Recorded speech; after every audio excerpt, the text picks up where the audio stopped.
Tole obboloota akkam jirtu nagaa keessanii nagaan waaqayyo isiniif haa baay'atu. Har'a hiriyaa koo tokko gaafachuu hospitaala dhufee jira. Yoo kalees illee dhufe garuu amma immoo sa'aatiin isaan ishee ilaaluu dhufe. Anyways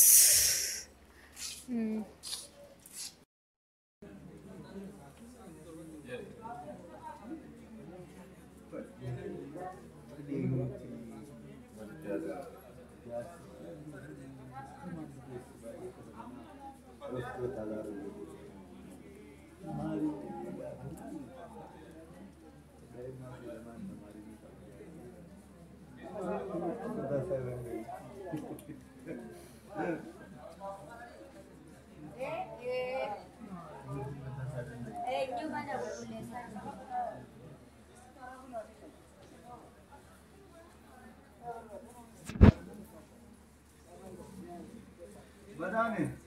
azuman jirama. Yedin malum şu. İzleyin.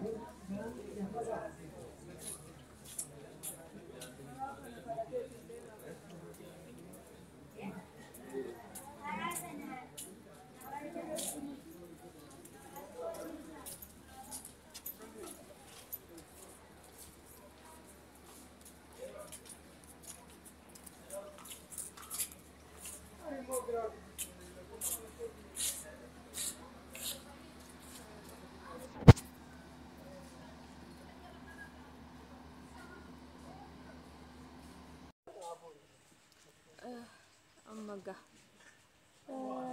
nan deebi'eeni sa'aatii tokko caala biran turre nan deebi'a yeroo biraa deebi'een ilaala isiniin jedha kana fakkaata ga hospitaalichi baay'ee bal'aadha garuu sa'aatii irraan dhufe tureen dhufe tonjaatti dhufe amma 8tti nan dubbisa nan turasi garuu 7ttan dhufe waan ta'eef yeroon ishee dubbisee gadi bayee maas keessa viidiyoon godha amma akka bal'atu maal akka fakkaatu yeroon jedhutti sa'aatiin nalaa deemee nu dhorkanii deemuu nu dhorkas keessa kanan isiniin jedha gaafa immoo isheen xiqqoo wayyoofte shifanas sin dubbisna isiniin jedha akkasiga seenatii chaanaala koo immoo sabiskiraayib godha sheer godha walaa jajjabeessinu isiniin jedha maatii koo ta'a na jajjabeessitanii sa'aatiin koos kan yuutuubee irra na ilaala sa'aatiin koos naa guutee definee waa gaarii baay'ee waliin hojjanna inni yaada akkasin isiniin jedha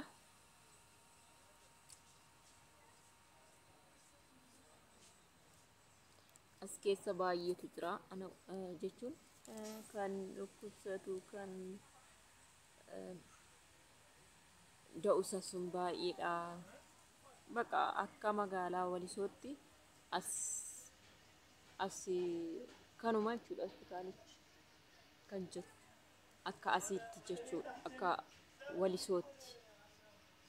akka magaalaa Walisootti yookiin aanaa Walisootti jechuudha isarraan kan hafe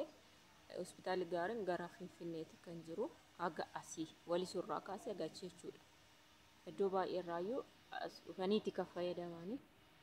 isiniin jedha